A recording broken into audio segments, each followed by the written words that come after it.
खरं म्हणजे इतिहास घडवायला वेळ लागतो आणि इतिहास लिहायला मात्र शहाणी माणसं लागतात। एका अर्थानं इतिहासकार हा एका नव्या विश्वाचा निर्माता असतो आणि आज आपण ज्यांच्यासाठी इथे जमलेलो आहोत त्या न्यायमूर्ती रानडेंच्या व्यक्तिमत्वावरती प्रकाश टाकणाऱ्या 2-3 गोष्टी आपण पाहूया आणि मग मी त्यांच्या इतिहासाच्या तत्वज्ञानाकडे जातो। न्यायमूर्ती महादेव गोविंद रानडे यांच्या 123व्या जयंतीनिमित्त आज पुण्यात वेदशास्त्र सभा पुणे इथे एक कार्यक्रमाचे आयोजन केले होते, त्याची ही क्षणचित्रे आपल्यासाठी।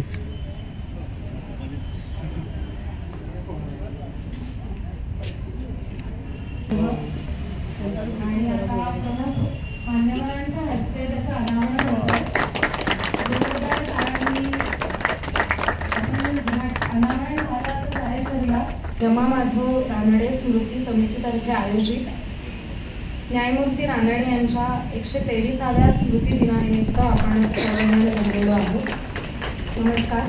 उपस्थित सर्व मान्यवर आणि विचारमंथनाच्या प्रक्रियेसाठी सहभागी असलेले आपण सर्व श्रोते हो, आपण सर्वांचं मनापासून स्वागत।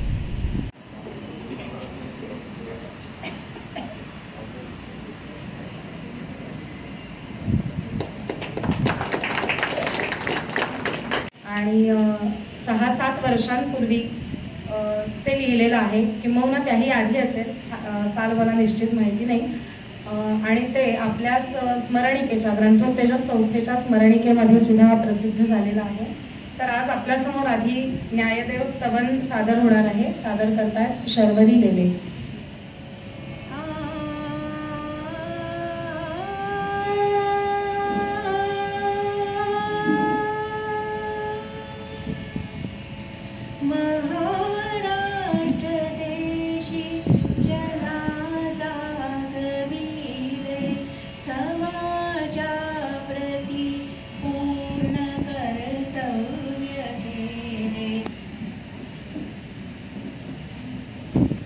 मला भाषणासाठी 25 मिनिटं दिले, 24व्या मिनिटाला माझं भाषण संपलेलं असेल। अगोदर अशासाठी सांगितलं म्हणजे कोणी पळून जायला नको। आज इथं माझी वक्ता म्हणून इतकी विलक्षण अडचण झालेली आहे। ज्या दोघांना बक्षिसं मिळाली काम करण्याबद्दल, त्या दोघांनी पहिलं वाक्य असं सांगितलं, आम्हाला भाषण देता येत नाही। आता ज्यांना भाषण देता येत नाही त्यांचा सत्कार होतो, त्यांना बक्षिसं मिळतात, आणि आम्ही दोघं भाषण देणारे आहोत पुण्यामध्ये।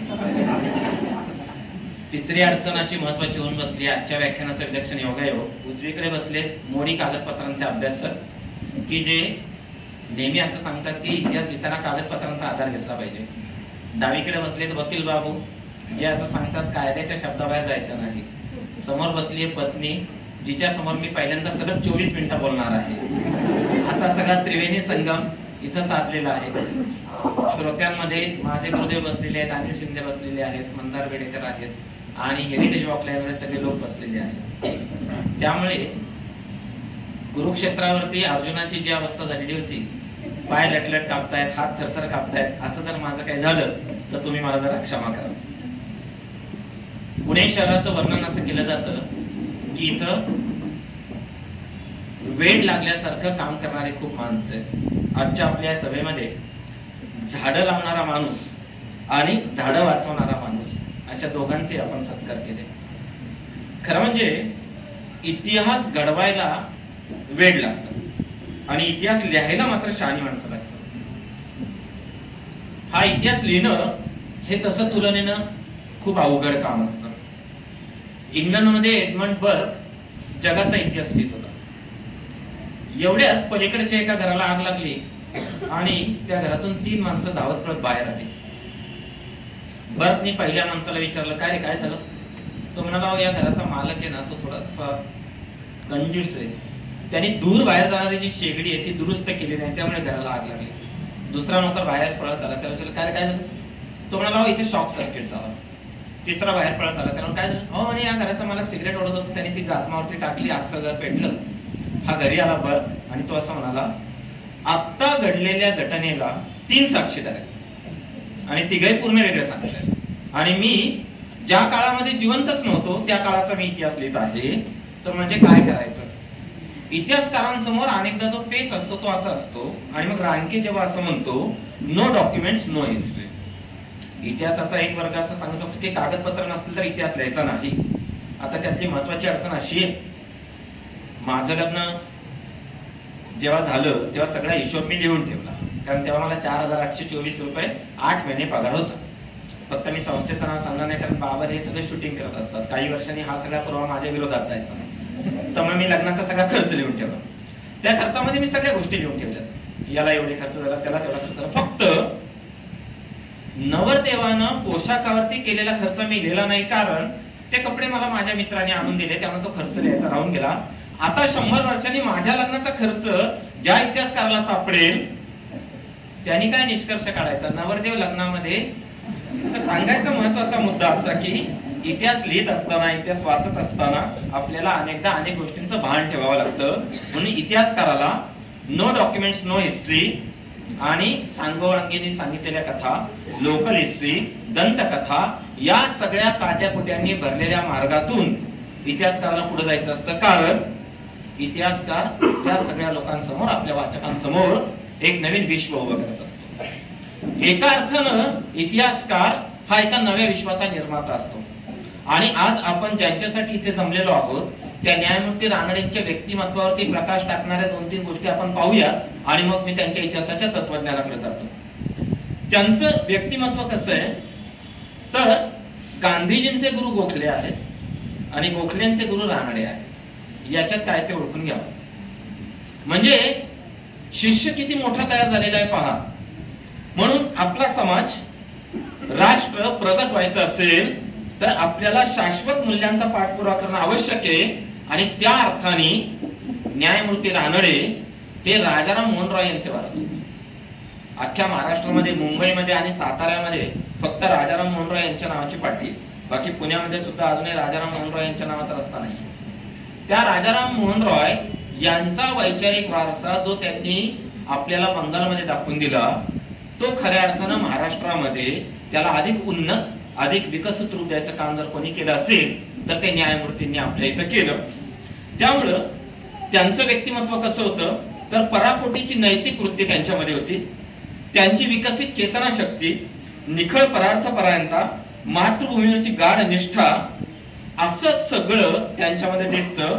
आणि सगळ्यात महत्वाचं म्हणजे गांधीजींनी जो भारतीय पद्धतीचा पोशाख केला त्याच्या कितीतरी वर्ष अगोदर न्यायमूर्ती रानडे यांनी भारतीय पद्धतीच्या पोशाखाला प्राधान्य दिलं आणि दादाभाई नौरोजींच्याही बरोबरीनं भारतीय अर्थकारणाची मीमांसा ते करत राहिले. त्यांच्या वक्तृत्वाचं वर्णन श्रीनिवास शास्त्रींनी केलेलं आहे. मुळात श्रीनिवास शास्त्री हे भारतातले एक मोठे वक्ते आणि त्यांनी दुसऱ्या एका वक्त्याचं कौतुक केलेलं आहे. खरं म्हणजे दुसऱ्यांचं कौतुक करायला स्वतःचं मन खूप मोठं लागतं. चाफेकरांचं विशेष कौतुक अशासाठी आहे की त्यांनी अशी झाडांना पाणी देणारी माणसं शोधून काढली. हे खूप दुर्मिळ गुण आहे. म्हणजे ज्यांची बाग फुलून आली त्यांनी 2 फुलं द्यावी अशी वृत्ती चाफेकरांनी त्यांच्यामध्ये रुजवली आणि ती आता पुढे चालत आहे. त्यांच्या मुलीचं मला जास्त कौतुक वाटलं की मुलीच्या विचारलेल्या एका प्रश्नानं वडिलांच्या मनोवृत्तीमध्ये फरक झाला. जगातल्या सगळ्या क्रांती अगोदरदा एका माणसाच्या मनामध्ये विचार जन्माला येतो. न्यूटन ज्या झाडाखाली बसला, सफरचंदाचं फळ खाली पडलं आणि त्याच्या डोक्यामध्ये विचार आला, अरे फळ खाली का पडलं? तोपर्यंत हा प्रश्न 2500 वर्ष माणुसकीच्या इतिहासामध्ये, मानवतेच्या इतिहासामध्ये हजारो लोकांच्या मनामध्ये आला होता. परंतु न्यूटन हा पहिला माणूस असा आहे की ज्याला असं वाटलं याचं उत्तर शोधून पाहिजे. गांधीजींना डब्यामधून बाहेर काढल्यानंतर त्यांना असा प्रश्न पडला, मला डब्यातून बाहेर का काढलं? मला काढतात याचा अर्थ हजारो लोकांना काढत असणार. डॉक्टर बाबासाहेब आंबेडकरांच्या अंगावरती फाईल फेकणारा तो कर्मचारी, त्याला पाहिल्यानंतर डॉक्टर साहेबांच्या मनामध्ये विचार आला, हा असं का वागत असेल? प्रत्येक बदलाचा एक क्षण असतो, एक प्रश्न मनामध्ये उभा राहतो आणि क्रांतीची प्रक्रिया पहिल्यांदा मनामध्ये होते, नंतर ती कृतीमध्ये उतरत असते. शास्त्रीजींनी असं लिहिलंय, मद्रासच्या अँडरसन हॉलमध्ये रानडेंची एक सभा आयोजित करण्यात आलेली होती. शास्त्री असं लिहितात, मी रानडेंना प्रथमच पाहिलं. ते फारसे उंच नव्हते, परंतु त्यांचा बांधा उंचीचा आभास निर्माण करणार होता. त्यांचं व्यक्तिमत्व बेडौल होतं आणि त्यांचा थोराड चेहरा आकर्षणाऐवजी तिटकारा निर्माण करणार होता. त्यांचा आवाजही जाडाभरडा होता. त्यांच्या व्यक्तिमत्वाची ढब तर मुळीच आल्हाददायक नव्हती. ते बोलायला उभे राहिले तेव्हा त्यांचं नाक सतत वाहत होते, म्हणून ते हातरुमालाचा सतत वापर करत होते. आम्हा बहुतांश श्रोत्यांना असं वाटलं की या व्यक्तीचं भाषण अत्यंत सुमार असणार. परंतु विश्वास ठेवा, ते जेमतेम 3 वाक्य बोलले असतील आणि आम्ही आमच्या समोर कोण उभा आहे हे फार विसरून गेलो. त्यांनी विषयाला एकदम उच्च पातळीवरती नेलं. ते अगदी सहज बोलत होते. एकाग्र विचारांनी आणि बोधक वचनांनी ओतप्रोत भरलेली वाक्य एकामागून एक सहजतेने त्यांच्या मुखातून येत होती. संपूर्ण भाषणाच्या अवधीत आम्ही त्यांच्यावरून नजर हटवू शकलो नाही. आणि जेव्हा व्याख्यान संपले तेव्हा अशी अनुभूती झाली की आपण ऐकलेला आवाज या पृथ्वी तलावरचाच नव्हता. काय श्रोत्यांची अवस्था झाली असेल. म्हणजे त्या दिवशी त्या सभागृहामध्ये उपस्थित असणारे श्रोते हे स्वर्गीय आनंदाची अनुभूती घेत होते. असं रानडेंचं जे व्यक्तिमत्व आहे त्याच्याबद्दल आणखी एक गोष्ट गोखलेंनी लिहून ठेवलेली आहे. 1894 ला लाहोरला राष्ट्रीय सभेचं सामाजिक परिषदेचं अधिवेशन भरलं. तिथं कट्टर शीखपंथीय आणि आर्य समाजी लोक यांच्यामध्ये झगडा सुरू झाला. दोन्ही गटांमध्ये दिलजमाई होत नव्हती. कटू हे गोंधळ प्रचंड माजलेला होता. अशा परिस्थितीमध्ये गोपाळकृष्ण गोखले यांनी त्या सगळ्या लोकांना बोलून घेतलं आणि असं सांगितलं, न्यायमूर्ती रानडेंची प्रकृती बरी नाहीये. तुम्ही अशाच प्रकारे गोंधळ घालताय अशी बातमी जर त्यांच्या कानावरती गेली तर त्यांना बरं वाटणार नाही. एवढे शब्द ऐकल्याबरोबर दोन्ही गटांमधला संघर्ष संपला आणि त्यांची भांडणं संपली. मला असं वाटतं की नेत्याचं चरित्र आणि चारित्र्य म्हणजे काय असतं याचं ते उत्तम उदाहरण आहे. आणि न्यायमूर्ती रानडेंवरती सगळ्यात उत्कृष्ट भाषण जर कोणी दिलं असेल तर ते डॉक्टर बाबासाहेब आंबेडकरांनी. डॉक्टर बाबासाहेब आंबेडकरांचं भाषण आयोजित केलं होतं डेक्कन सभेमध्ये. ते रानडेंच्या जन्मशताब्दी निमित्तानं दिलेलं होतं. आंबेडकरांनी गांधी आणि जिना ज्यांचं सार्वजनिक जीवनामध्ये वर्चस्व होतं अशा काळामध्ये ते आले आणि त्यांनी असं सांगितलं की राजकीय मार्गदर्शक, मित्र आणि तत्ववेत्ता म्हणून रानडे यांची योग्यता काय आहे. तर रानडे फक्त गेल्या पिढीचेच नव्हे तर आजच्या आणि उद्याच्या पिढ्यांचे मार्गदर्शक, मित्र आणि तत्ववेत्ते बनू शकतात. यातच त्यांची महानता आहे. ते जे मूळ पुस्तक आहे ते म्हणजे डॉक्टर बाबासाहेब आंबेडकरांचं रानडे, गांधी आणि जिना. मला असं वाटतं की खरं म्हणजे अशा माणसाचं स्मरण करणं हे आपलं त्या व्यक्तीशी काहीतरी नातं आहे असं सांगण्यासारखं आहे. याचं प्रत्यंतर कुठे उमटलं. रानडेंच्या निधनानंतर मद्रासमध्ये निधी गोळा करण्यात आला आणि मद्रासमध्ये एक ग्रंथालय उभारण्यात आलं. 24 जुलै 1904 ला ते गोखल्यांनी रानडेंच्या स्मरणार्थ त्या ग्रंथालयाचं उद्घाटन केलं आणि तिथं भाषण केलं. द साऊथ इंडियन असोसिएशन मध्ये रानडे लायब्ररी त्या वास्तूमध्ये उभारली. पुढे 1880 मध्ये बंगलोरमध्ये लिटररी युनियनचं रानडे सोसायटी असं पुनर्नामकरण करण्यात आलं. मोक्षगुंडम विश्वेश्वरय्या हे रानडे यांचे सल्लागार आणि अनुयायी होते. सोसायटीचे एक संस्थापक सुब्बरायप्पा हे टाटा कंपनीमध्ये भूगर्भ शास्त्रज्ञ होते. मला असं वाटतं रानडेंचं व्यक्तिमत्व फक्त महाराष्ट्रापुरतं मर्यादित राहिलं नाही तर सगळ्यात महत्वाची गोष्ट म्हणजे ते संपूर्ण भारतभर पसरलं. इतिहासाकडे वाटचाल करत असताना खऱ्या अर्थानं सबाल्टनचा मुद्दा आपण जेव्हा घेतो की वंचितांचा इतिहास, तळागाळातून अभ्यास केला जाणारा इतिहास जो आहे तो सबाल्टन स्टडीच्या कितीतरी वर्ष अगोदर म्हणजे सुमारे 100 वर्ष अगोदर रानडे जेव्हा राव बहादूर वार्ड डायरीच्या संदर्भामध्ये लेखन करतात तेव्हा त्यांनी असं लिहून ठेवलेलं आहे, इतिहासाचं सगळ्यात महत्वाचं काय काम असेल तर ते म्हणजे त्या सगळ्या इतिहासाच्या लेखनातून केवळ त्या राज्यकर्त्यांचं युद्ध, लढाया यांचं दर्शन होता कामा नये तर सर्वसामान्य माणसं कशी जगत होती, सर्वसामान्य माणसांच्या जीवनाचे दैनंदिन प्रश्न काय होते, त्यांच्या मलनिस्सारणाची व्यवस्था काय होती, हा रानडेंचा शब्द. मला असं वाटतं सबाल्टन इतिहासकार ज्या भूमिकेतून वंचित शोषितांच्या जीवनाचा वेध घेतात त्या वंचित आणि शोषितांच्या जीवनाचाच नव्हे तर वरच्या वर्गापासून ते शेवटच्या वर्गापर्यंत ही व्यवस्था काय आहे याचा अभ्यास कशासाठी करायचा, त्याचा अभ्यास अशासाठी करायचा की या व्यवस्था त्या राज्य व्यवस्थेच्या निदर्शक असतात, त्या तुम्हाला काहीतरी सांगत असतात. म्हणून इतिहास तो कधी कधी मूक असतो, इतिहासकाराला त्याला बोलकं करावं लागतं. कधी ते मोडी कागदपत्रांच्या आधारे करायचं असतं, कधी ते अन्वयार्थातून करावं लागतं. त्यामुळे रानडे असं म्हणतात की बौद्धिक चौकसपणा हा आपल्यामध्ये असला पाहिजे आणि प्रत्येक घटनेला प्रश्न विचारता आला पाहिजे. म्हणून इतिहासकाराला नेहमी असा प्रश्न पडतो, हे असं का? म्हणून ते खऱ्या अर्थानं रिसर्च आहे.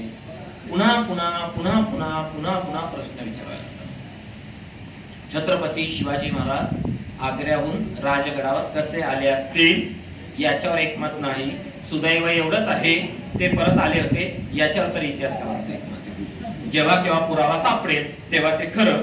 म्हणून ते असं सांगतात की या बौद्धिक चौकसपणातून वैचारिक प्रक्रिया जी आहे समाजाची ती अत्यंत महत्वाची आहे. त्या वैचारिक प्रक्रियेकडे आपण कसे जाणार आणि आपण इतिहासाकडे कसे बघणार आहोत हे अत्यंत महत्वाचे आहे. ते असं सांगतात की भारतीय समाजामध्ये पुणे हे बौद्धिक राजधानी शहर झालं आणि कुठलाही इतिहास समजून घ्यायचा असेल तर त्याला अर्थशास्त्राच्या अभ्यासाची विलक्षण जोड देणं हे खूप गरजेचं आहे.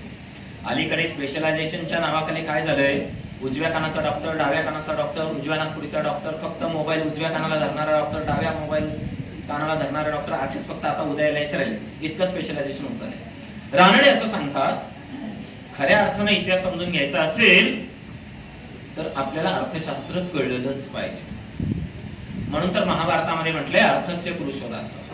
म्हणून चाणक्याला ग्रंथ लिहावा असं वाटलं आणि त्या ग्रंथाचं नाव आहे अर्थशास्त्र आणि जो राज्य व्यवस्थेची चर्चा करतो.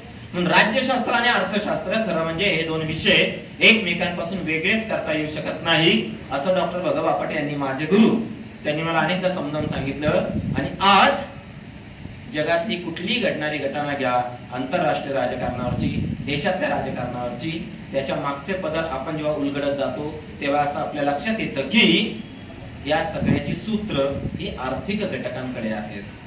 म्हणून अर्थव्यवस्था, अर्थ हे अत्यंत महत्वाचा घटक आहे. म्हणून तर हिंदी अर्थशास्त्राचे जनक म्हणजे महाराष्ट्रामध्ये बंगालच्या कितीतरी वर्ष अगोदर रानडे इन्स्टिट्यूटने एक पुस्तक प्रसिद्ध केलेलं आहे. 4 जुने अर्थशास्त्रीय निबंध रामकृष्ण विश्वनाथांनी निबंध लिहिलेला आहे. इंग्रज लोक काय करतायत, आमच्या गंगेमध्ये स्पंज पिळतायत आणि तो तमसा नदीमध्ये म्हणजे इंग्लंडमधल्या थेम्स नदीमध्ये पिळतायत. याच्यापेक्षा आर्थिक शोषणाचं वेगळं वर्णन ते काय. म्हणून हिंदी अर्थशास्त्राचे जनक खऱ्या अर्थानं रानडेंनी सर्वेक्षण करायला गावोगावी आपले लोक पाठवलेले आहेत, माहिती मागवलेली आहे आणि सार्वजनिक सभेच्या माध्यमातून ते त्या अभ्यासपूर्ण माहितीच्या जोरावरती म्हणजेच आजच्या भाषेमधल्या डेटावरती काम करतात. प्रत्यक्ष माणसं जागेवर पाठवली पाहिजे, त्यांच्याकडून विषय समजून घेतला पाहिजे, त्यांच्याकडून सांख्यिकी गोळा केली पाहिजे आणि मग आपले विचार मांडले पाहिजे. हे 100-150 वर्षांपूर्वी रानडेंना वाटलं, याच्यातच त्यांचं द्रष्टेपण दडलेलं आहे. त्यामुळे इतिहास म्हणजे ती जिवंत माणसांची कहाणी हो. म्हैस 2500 वर्ष झाली तरी तशीच आहेत, पशु 2500 वर्ष झाली तरी तसेच आहेत, कितीतरी वर्ष जुने झाले तरी ते तसेच आहेत. माणसांना इतिहास आहे म्हणजे काय आहे, माणसांचा इतिहास म्हणजे विचारांचा इतिहास. माणूस जे उत्क्रांत होत गेला, नवीन नवीन नवीन गोष्टी शोधत गेला, ते सगळ्यासाठी अर्थशास्त्र एक विद्याशाखा म्हणून उभी केली पाहिजे हा विचार रानडेंनी कितीतरी अगोदर मांडला. आणि मराठ्यांच्या इतिहासाच्या मूळ शोधक लेखनातलं मराठ्यांविषयीचं पक्षपाती आणि पूर्वग्रही दूषित लिखाण कीर्तनेनंतर खऱ्या अर्थाने मूलभूत स्वरूपाचा ग्रंथ मांडून जर पहिल्यांदा कोणी केलं असेल तर the rise of the Marathas power हे पहिलं काम रानडेंनी केलं. त्या पुस्तकाला मागे टाकणारं पुस्तक अजून जन्माला यायचं. त्याच्यामधून रानडेंच्या विचारांची जी झेप दिसते ती किती विलक्षण आहे. त्यांनी त्याच्यामध्ये असं सिद्ध केलंय, ब्रिटिश या भारतामध्ये यशस्वी होऊ शकले त्याचं एक सगळ्यात महत्वाचं कारण असं आहे की आता मी जे वाक्य सांगतोय ते रानडेंचं आहे आणि ते वरवर पाहता लोक त्याच्याशी माहित नाही, म्हणजे ते धक्कादायक वाटतं. अनेकदा ब्रिटिशांनी आपली राज्य पद्धतीची मुळं शिवछत्रपतींच्या राज्यकारभारातून उचलली, ती पेशव्यांची पद्धती त्यांनी बाजूला ठेवली आणि शिवछत्रपतींच्या राज्यकारभाराची तत्व अंमलात आणल्यामुळे ब्रिटिश लोक आपल्यावरती 150 वर्ष राज्य करू शकले. रानडेंच्या लिखाणाचा एकूण सारांश ते असं म्हणतात, शिवाजीच्या लष्करी मर्दुमकीचा वृत्तांत त्यांच्या व्याख्यानामध्ये लेखनामध्ये शिवाजी हा जो एकतर्फी उल्लेख येतो तो त्या काळचा आहे. आजच्या काळामध्ये छत्रपती शिवाजी महाराजांच्या लष्करी वर्तणुकीचा वृत्तांत हा त्यांच्या प्रभुत्वशील चित्तवृत्तीच्या एका भागाचे दर्शन घडवतो आणि राज्यकर्ता या नात्याने त्याच्या अंगी असणाऱ्या गुणांचा विसर पडतो. शिवछत्रपतींचा आपण जेव्हा अभ्यास करत असतो आपण लढ्यांकडे आकर्षित होतो. साध्या साध्या गोष्टी ज्या महाराजांनी सांगितलेल्या आहेत, रात्री झोपण्यापूर्वी दिव्यातली वात विझवा. मला असं वाटतं की मॅनेजमेंटचा याच्यापेक्षा मोठा पुरावा तो काय असतो. रयतेच्या भाजीच्या देठाला जरी हात लावाल हात कलम केले जातील असा कोण राज्यकर्ता सांगू शकतो. राजे निघाले की आजूबाजूचा सगळा तो परिसर उद्ध्वस्त करत पुढे जायचं, काही विकत घ्यायचं नाही, सगळं ताब्यात घ्यायचं, अशीच विचारसरणी असण्याच्या कालखंडामध्ये तो राजा जेव्हा सांगतो रयतेच्या भाजीच्या देठाला जरी हात लावाल हात कलम केले जातील. रानडे असं सूचित करतात की त्या लष्करी वर्तणुकीचा तर भाग महत्वाचा आहेच. छत्रपती शिवाजी महाराजांचं मोठेपण समजून घ्यायचं असेल तर ते आपल्याला त्यांच्या आयुष्यातल्या शांततेच्या काळात समजून घ्यावं लागेल. इतिहासकार त्र्यंबक शंकर शेजवलकरांनी त्यांच्या आयुष्यातले दिवस मोजून दाखवले आणि छत्रपती शिवाजी महाराजांच्या शांततेच्या कालखंडातले त्यांनी घेतलेले निर्णय आणि मग मध्ययुगाच्या इतिहासामध्ये स्वतःचं नौदल उभारणं असेल, स्वतःचं आरमार उभारणं असेल, मध्ययुगाच्या इतिहासामध्ये जलदुर्ग बांधणारा तो एकमेव राजा असेल, या सगळ्या गुणांकडे रानडेंनी लक्ष वेधलेलं आहे. आणि ते काय म्हणतात त्यांचा महत्वाचा पॅराग्राफ वाचून दाखवतो. ब्रिटिशांची सत्ता श्रेष्ठ ठरल्यावर तिने शिवाजीच्या तत्वांना बुद्धिपुरस्सर मान देऊन त्याच्या वारसांच्या राज्य व्यवहाराचे धोरण उपेक्षिले. त्याच्या वारसांचे म्हणजे पेशव्यांचे. ब्रिटिशांच्या हिंदुस्थानातील राज्यात मुलकी आणि लष्करी कारभार वेगळे ठेवलेले असून लष्कर हे मुलकीच्या नियंत्रणात राहावे अशी व्यवस्था आहे. आज भारतामध्ये आपण जी सगळी लष्करी व्यवस्था बघतो आणि सगळं लष्कर मुलकी व्यवस्थेच्या ताब्यात जे दिलेलं आहे ती मूलतः व्यवस्था शिवछत्रपतींनी केलेली होती. हे रानडेंनी साधा दाखवून दिलेलं आहे. ते असं म्हणतात त्या सत्तेचा भर नोकरीचे वेतन रोकडीने चुकते करण्यावर असून रोख पगार तुम्हाला मिळेल. लष्करी किंवा इतर नोकरीनिमित्त जमिनी इनाम देण्याची कंसात ब्रिटिश सत्ता सपशेल विरुद्ध आहे. लहान किंवा मोठ्या नोकरीच्या संबंधात वंश परंपरेचे हक्क ही सत्ता कबूल करत नाही. ना शिवछत्रपतींनी हे तत्वज्ञान मान्य केलं ना ब्रिटिशांनी. बोर्डे व कौन्सिल यांच्याद्वारे राज्यकारभार चालतो. कोणत्याही एका राज्यकर्त्याच्या स्वैर मनोगताने तो चालत नाही. शेतसारा पगारी हस्तकामार्फत वसूल केला जातो. जुने जमीनदार मक्तेदारांना मक्ते दिले जात नाहीत. छत्रपती शिवाजी महाराजांच्या तत्वाच्या शहाणपणाची तरफदारी त्याला मिळालेल्या यशाने होतेच, पण जे मराठा मंडळ जुटीने राहावे म्हणून छत्रपतींचा प्रयत्न होता ते छत्रपतींची मार्गदर्शक तत्वे त्यांच्या वारसांनी सोडल्यामुळे मोडले. ज्या मराठा मंडळाच्या नाशावर ज्यांनी आपली सत्ता उभी केली त्याची यशस्वीता सुद्धा म्हणजे ब्रिटिशांची शिवाजी महाराजांच्या शहाणपणाला उचलून धरणारी आहे. शिवछत्रपतींचे अनेक अभ्यासक आहेत, परंतु सगळ्यात महत्वाची गोष्ट त्यांनी जी सांगितली ती अशी आहे की ते शहाणपण इतिहासातून शिकता आलं पाहिजे. We learn from history that we do not learn from history. हे दुर्दैव आहे, तो इतिहास आजवर चालू आहे. शेवटचा मुद्दा भूतकाळाच्या संदर्भातला. उत्तम भविष्य काळ घडवायचा असेल तर वर्तमान काळ जपावा लागतो. वर्तमान काळ जपला की भूतकाळ चांगला होतो. भूतकाळ खोडणारा रबर अजून जन्माला यायचा आहे. रानडे असं लिहितात, जरी आम्हाला भूतकाळाची फारकत घेता येत असली तरी ती आम्ही घेतली नसती. जरी ती फारकत घेता आली असती तरी आम्ही ती घेणे योग्य नव्हते. समाजात सातत्यानं बदल होत असतो, सावकाश होतो, परंतु नेहमी सुरळीत होत नाही. बदलाला विरोध अपेक्षितच असतो आणि अशा विरोधावर समन्वय साधून मात करायची असते. जर समाजाने प्रगती साधायची असेल तर संपूर्ण समाज एक साथ एका मार्गावर चालायला हवा. हे सुधारणांद्वारे शक्य आहे, परंतु बाह्य स्वरूपाच्या सुधारणेद्वारे नव्हे तर वैचारिक सुधारणेद्वारे. जो बाह्य स्वरूपातील बदल फार दूरवरची स्वप्न पाहण्यापेक्षा तात्कालिक आणि लहान पावले उचलून झालेला बदल पुरेसा आहे. शेवटचं उदाहरण सांगतो आणि थांबतो. 1917-18 बळवंतराव म्हणजेच लोकमान्य टिळक आपले अप्पाजी कुलकर्णींना, विष्णू अप्पाजी कुलकर्णींना अग्रलेख सांगत होते. अग्रलेख सांगता सांगता कुलकर्णी लिहून घेत होते. टिळकांचा वेग वाढला. कुलकर्णींनी असं लिहून ठेवलंय, असं एखादं यंत्र निघावं की बळवंतराव बोलतायत, शब्द टाईप होत आहेत, ते पडद्यावर उमटतायत, ते छापले जात आहेत. 2018 बरोबर 100 वर्षांनी मोबाईल आला, पडद्यावरती शब्द आले, ते दुरुस्त करता आले, ते टाईप करता आले. समाजातला विकास हळूहळू झाला. 100 वर्षापूर्वी एका माणसाने ते स्वप्न पाहिलं होतं.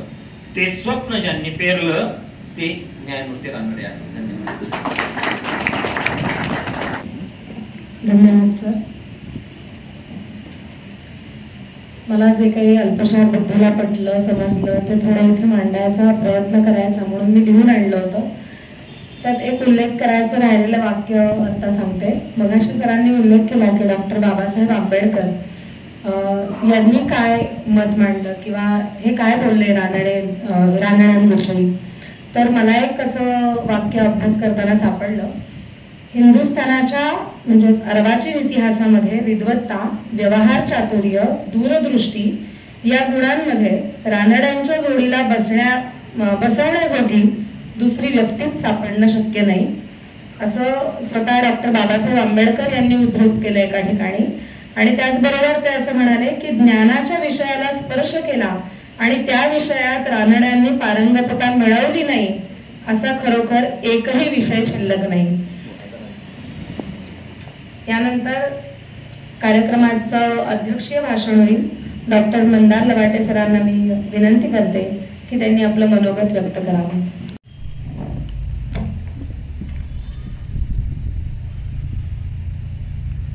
श्री टिपसे साहेब चाफेकर सर, माझे मित्र गणेश राऊत,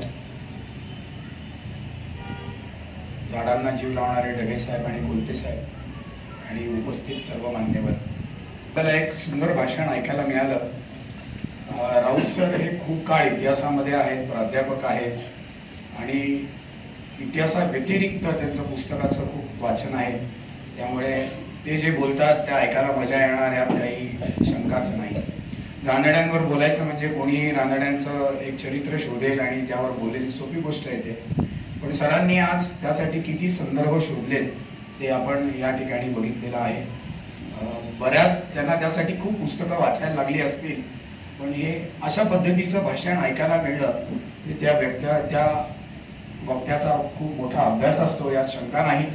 आणि सरांचा किती अभ्यास आहे ते रोजच इतिहासात असतात, ते इतिहास ते विद्यार्थी घडवतात, आपण त्यांच्या ओळखीतनं पण बघितलेलं आहे. आणि सर म्हणले तसं की इतिहास आपल्यापुढे किती डोळ्यापुढे येतो, पण आमच्यासारखी काही लोक असतात त्यांनी मागच्या जन्मी कदाचित इतिहासाकडे दुर्लक्ष केलेलं असतं आणि ते मागच्या जन्मात राहिलेलं काम आम्हाला करायची बुद्धी अशी असते की विक्रमादित्याने हत्त सोडला नाही आणि तो झाडावरचं प्रेत खांद्यावर टाकून निघाला, तसं आम्ही इतिहासाचं भूत खांद्यावर घेतो रोज. मला रोज घ्यायला लागत नाही, पण सरांना रोज घ्यायला लागतं, कारण त्यांना शिकवायचंही असतं आणि ते जात असतं. सरांना माहिती आहे, मलाही माहिती आहे की आज इतिहासात एखादी गोष्ट आम्ही बोललो तर कदाचित आठवड्याने ती चुकीची आहे असं सुद्धा लक्षात येऊ शकतं, कारण नवीन नवीन पुरावे येत असतात. पण म्हणून पायोनियर लोक जी असतात ती काम करणं कधी थांबत नाही. विशेषतः राव बहादूर कान्हा साने असतील, चिपळूणकर असतील, यांनी ऐतिहासिक पत्रे यादी हे इतिहासात काम करणारं पहिलं पुस्तक चालू केलं 1880 साली वगैरे. आणि त्यातनं स्फुरण घेऊन विका राजवाडे हे इतिहासाकडे वळले. या सगळ्या लोकांनी जे म्हणजे राजवाड्यांच्या त्या खंडात तुम्हाला अनेक ठिकाणी असं आढळून येईल की त्यांच्या पहिल्या खंडात जी मतं आहेत ती दुसऱ्या खंडात बदललेली आहेत, कारण नवीन नवीन पुरावे येत असतात आणि पहिला इतिहास मागे जात असतो. परंतु त्या सगळ्याचा अन्वयार्थ घेऊन जो लेखक पुढे मांडत असतो आणि लेमॅन पर्यंत म्हणजे जे खूप इतिहासात घुसतात ते हिशोब पण वाचू शकतात, पण लेमॅन पर्यंत ते जातात. त्याचं ते मोठं काम असतं, कारण त्यांना आजपर्यंत जे झालेलं आहे त्या सगळ्याचा आढावा घ्यायला लागतो आणि असं मोठं काम राऊत सर करत आहेत. त्यांचे विद्यार्थ्यांची भाषणं सुद्धा तुम्हाला आवडली तर मला त्यामध्ये आश्चर्य वाटणार नाही. हे खूप छान, म्हणजे आज अजून तासभर राऊत सर बोलले असते तरी मजा आली असती, कारण ते रेडीमेड डिश आपल्याला मिळते. लक्षात ठेवा, इकडनं आणलंय तिकडनं आणलंय. रानडे ही फार मोठी व्यक्ती होऊन गेली आणि त्या काळामध्ये पुण्यात फार मोठ्या व्यक्तींचं पीक आलं होतं. 5-10 वर्ष मागे पुढे गेली रानड्यांच्या जन्माच्या वेळेस तर अण्णासाहेब पटवर्धन होते, लोकमान्य टिळक होते, अण्णा कर्वे होते, आगरकर होते, महादेव वल्लाळ नामजोशी होते, केरुनाना छत्रे होते. जेवढी नावं घ्याल तेवढी थोडी. टिळक आणि आगरकर आणि रानड्यांनी ज्या संस्था स्थापन केल्या त्यांची दूरदृष्टी बघा. त्यात कर्वे पण आले आज हिंगण्याला किती मुली शिक्षण घेत आहेत बघा. 1950 साली युनिव्हर्सिटीची स्थापना झाली. त्याच्या आधी 17 साली हिंगण्या अण्णा कर्व्यांनी स्त्री विद्यापीठाची स्थापना केली. त्यांची बिल्डिंग 23 साली पुरी होती आणि 50 सालापर्यंत युनिव्हर्सिटी कुठे भरणार हा प्रश्न होता. टिळकांनी जे इंग्लिश स्कूल स्थापन केलं त्याचा आज किती मोठा विस्तार झालाय की BMCC असेल, फर्ग्युसन कॉलेज तेव्हा चालू झालं किंवा अनेक विद्याशाखा आहेत, त्यात किती लोक शिकत आहेत ते तुम्ही बघा. तसंच रानड्यांची सेवा सदन आहे, या सेवा सदनच्या किती शाखा आहेत. टिळकांनी केसरी चालू केला. म्हणजे या लोकांचा दृष्टिकोन काय होता तर लोक शिकली पाहिजेत, शिक्षणाबरोबर शहाणी पण झाली पाहिजे, त्याबरोबर आपली संस्कृती पण टिकली पाहिजे. वर्तमानपत्र की रानडे, मला वाटतं दीनबंधू, मला आता नाव आठवत नाही, पण त्या वर्तमानपत्रात पण रानडे चालवत होते. अण्णासाहेब पटवर्धनांनी सुद्धा डेक्कन स्टार आणि महादेव बल्लाळ नामजोशींचं किरण हे वर्तमानपत्र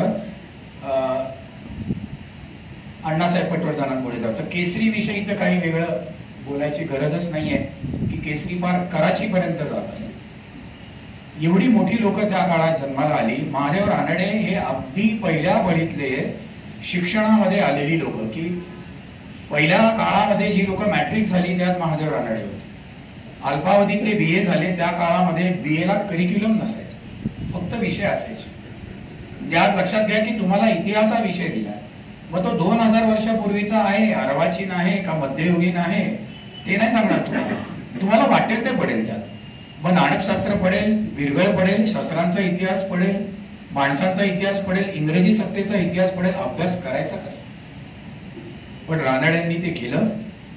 त्या काळामध्ये त्यांना एवढं यश मिळालं. त्या काळामध्ये गोल्ड मेडल नव्हतं, तर त्यांना शिकवणाऱ्या शिक्षकांनी पैसे काढले आणि त्यांना सुवर्ण पदक दिले. एवढे रानडे मोठे होते.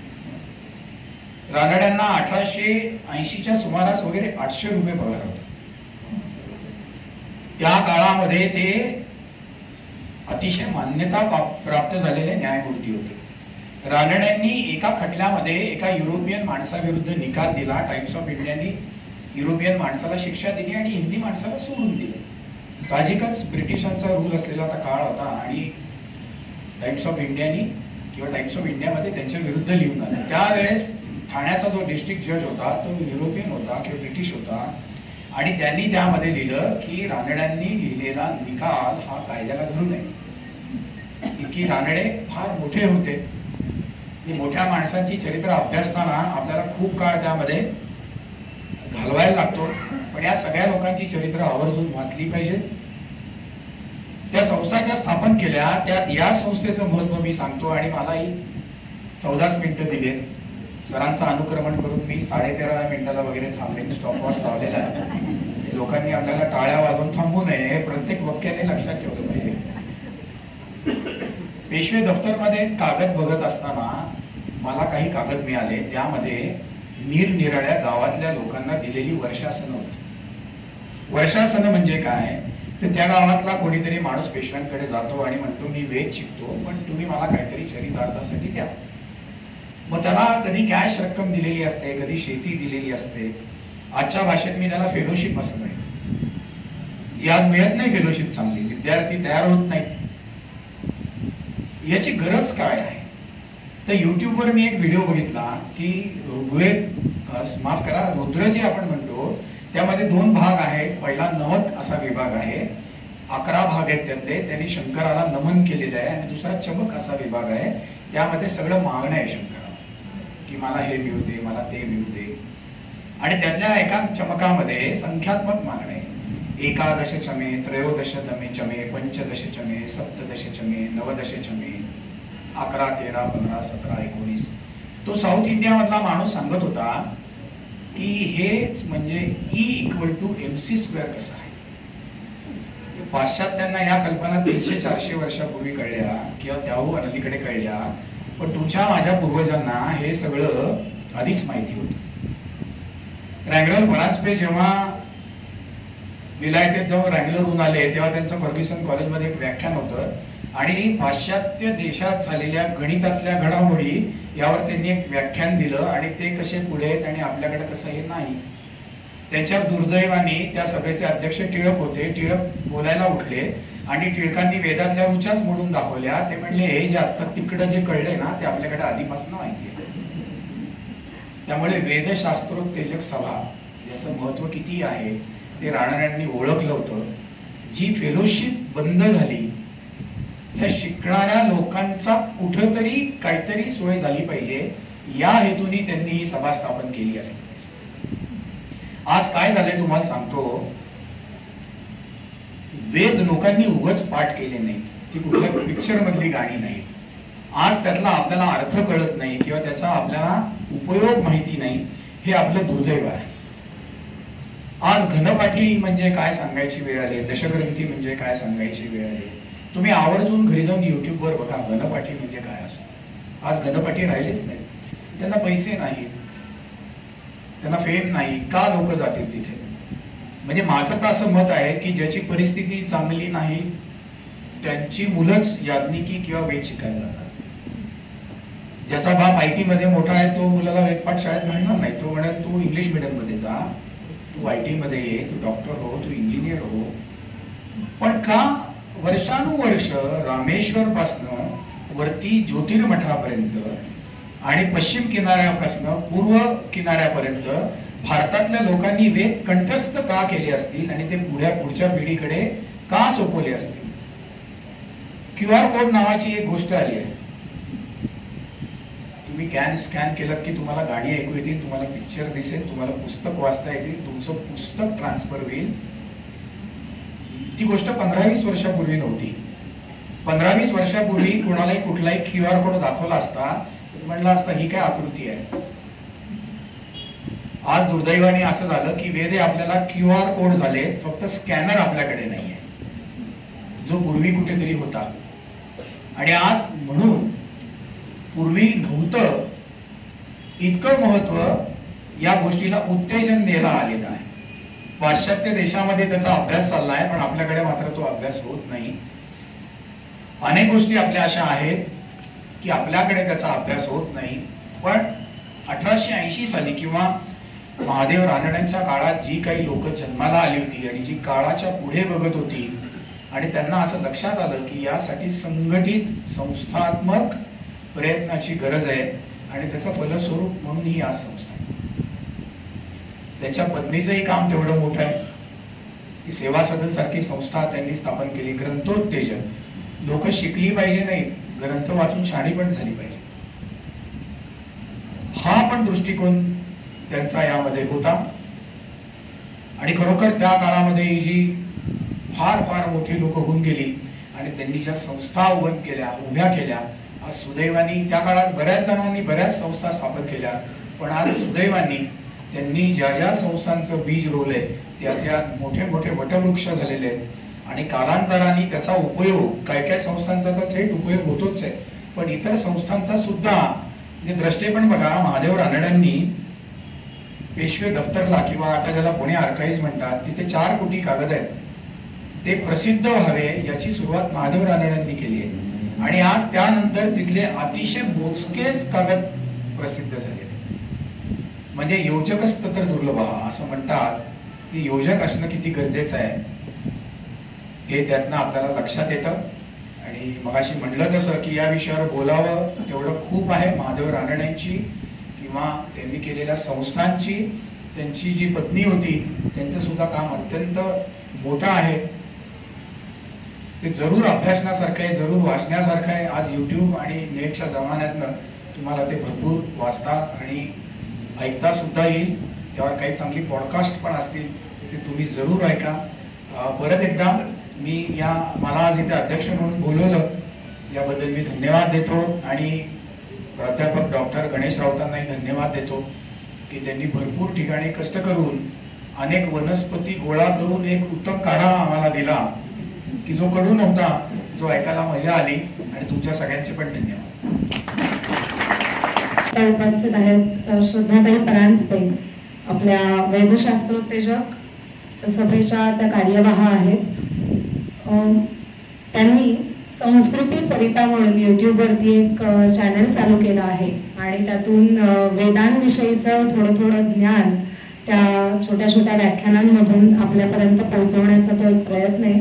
नक्की बघा. पुन्हा एकदा नाव सांगते, संस्कृती सरिता. मला माहिती आहे त्यांना असा कुठलाही त्यांचा वैयक्तिक केलेला उल्लेख आवडणार नाही, पण ज्ञान सगळ्यांपर्यंत पोहोचलं पाहिजे एवढीच माझी इच्छा आहे.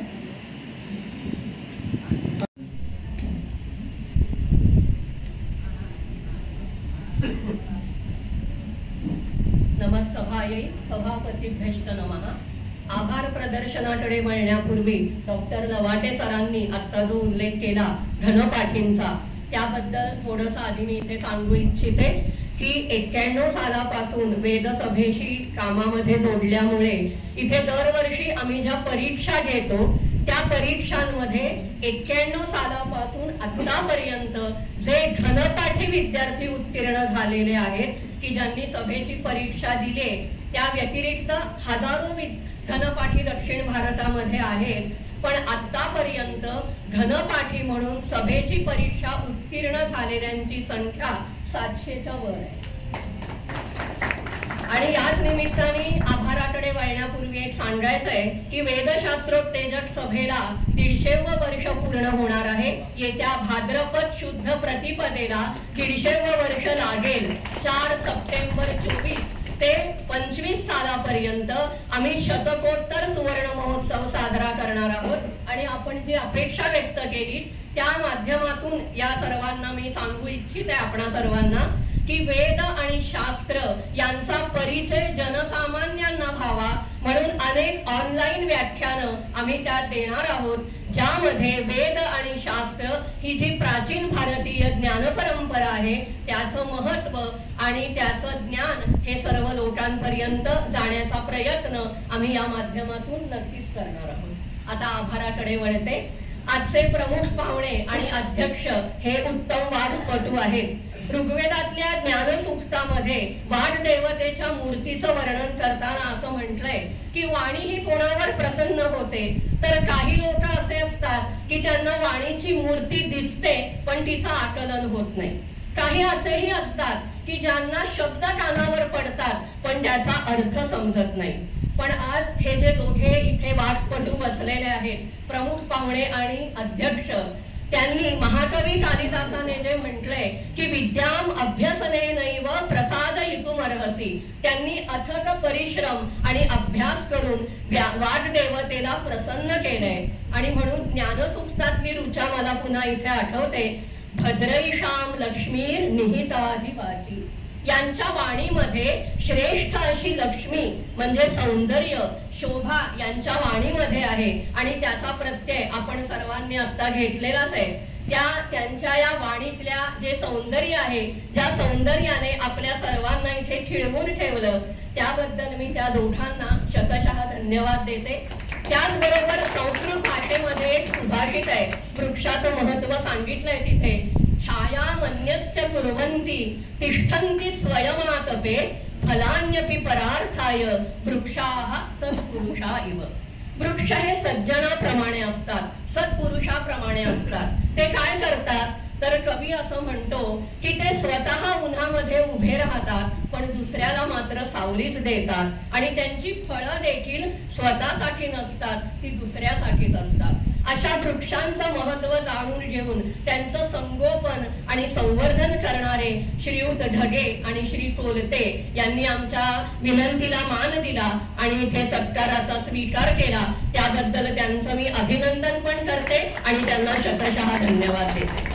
मगाशी ज्या न्यायमूर्ती स्तवनाचं सुरेल गायन आपण ऐकलं, अनेक वर्ष शर्वरीताई इथे येऊन ते गायन सादर करतायत आणि त्या गाण्याला चाल देखील शर्वरी लेले यांनीच दिलेली आहे, हे मी मुद्दाम इथे सांगू इच्छिते. त्या शर्वरीताईंना मी धन्यवाद देते आणि डॉक्टर राऊत सरांना विनंती करते की त्यांनी शर्वरी लेले यांना एक आठवण भेट द्या.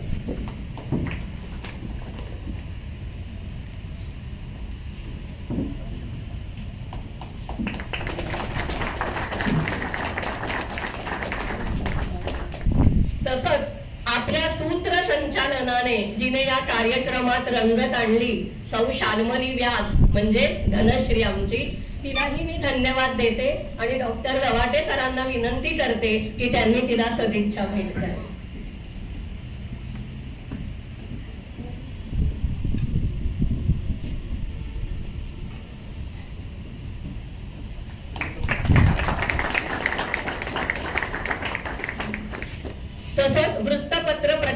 यांनी आमच्या या कार्यक्रमाला जी पूर्व प्रसिद्धी दिली आणि त्यानंतरही ते जी प्रसिद्धी देणार आहे त्याबद्दल त्यांनाही मी धन्यवाद देते। आणि उपस्थितांशिवाय कोणत्याही कार्यक्रमाला शोभा येत नाही। मला इथे मंदार बेडेकर यांचा उल्लेख करायचा आहे की जेव्हा पहिल्यांदा आम्ही हा स्मृती दिन साजरा केला, पहिला कार्यक्रम झाला, तेव्हा विक्रम गायकवाड न्यायमूर्तींची भूमिका केलेले इथे आले होते आणि तेव्हा अक्षरशः 30-35 श्रोते होते। तेव्हा मंदार बेडेकरांनी एक वाक्य उच्चारलं होतं की न्यायमूर्ती रानड्यांनी जे वृक्ष लावले बीज रूपाने त्या संस्थात्मक वृक्षांचा वटवृक्ष झालेला आहे। अनेक संस्था हा फोफावले आहेत, शतकोत्तर सुवर्ण महोत्सवाकडे, रौप्य महोत्सवाकडे वाटचाल करतायत। तसंच ही समिती आज बीजरूपाने असली तरी नक्कीच त्याचा नंतर वृक्ष होईल आणि अनेक श्रोते या कार्यक्रमाला उपस्थित राहतील। वैद्य मंदार बेडेकर आता इथे उपस्थित आहेत, त्यांचं हे वाक्य खरं ठरलेलं आहे आणि त्यामुळेच आज हा सभामंडप भरलेला आहे। त्यामुळे आपणा सर्व उपस्थितांना धन्यवाद देते। मला एक वाक्य बोलायचा मोह आवरत नाहीये, खरं मी सभेमध्ये कधीच असं वागत नाही। मी 4थीला असताना पहिलं सार्वजनिक भाषण दिलं। गेली 40 वर्ष सार्वजनिक भाषणांच्या सगळ्या जीवनामध्ये मी वावरतोय। मी माझ्या आयुष्यात एवढं चांगलं आभार प्रदर्शन कधीही ऐकलं नव्हतं। त्यांना हे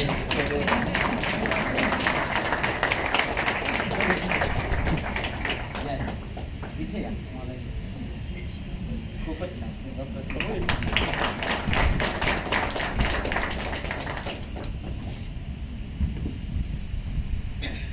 त्यामुळे सर्व उपस्थितांना मनपूर्वक धन्यवाद देते आणि मकर संक्रमणाच्या शुभेच्छा देते। सर्वांनी तिळगुळ आणि चहापान घेऊनच इथून बाहेर पडावं अशी विनंती करते। पुन्हा एकदा सर्वांना धन्यवाद आणि मनपूर्वक नमस्कार।